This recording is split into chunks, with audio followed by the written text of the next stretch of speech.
You talked a lot about mining. When we talk about mining, most of the time people think mining is high risk, high return type of business. But earlier you mentioned to me it's not always the case. Could you explain a bit more on that? Yes, what we were talking about was exploration, which is very high risk but very high return. And this is, I think, maybe somewhat misunderstood in Mongolia, that the exploration phase, which is when you're just acquiring new ground, was never previously been mined, that there's big risk. You have to go and spend a lot of money drilling, doing investigations, and say out of 10 companies, only 1 out of 10 will find anything, the other 9 will go bankrupt.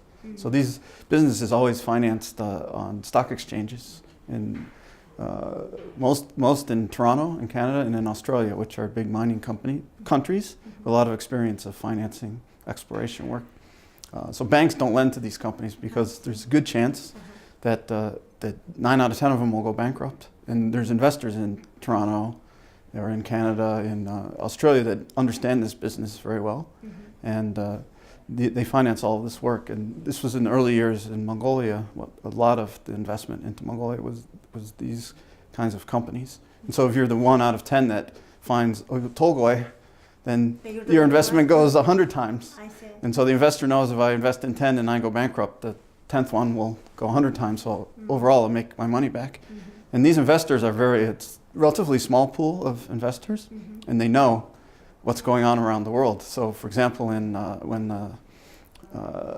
2006, when the windfall profits tax came in, this is when the investment from Canada just dried up. And they started investing in companies working in Colombia and in South America because they know which countries are friendly to investment. And they know where, because it's all high risk money, so they know, very knowledgeable, and they know which countries are better and worth their investment.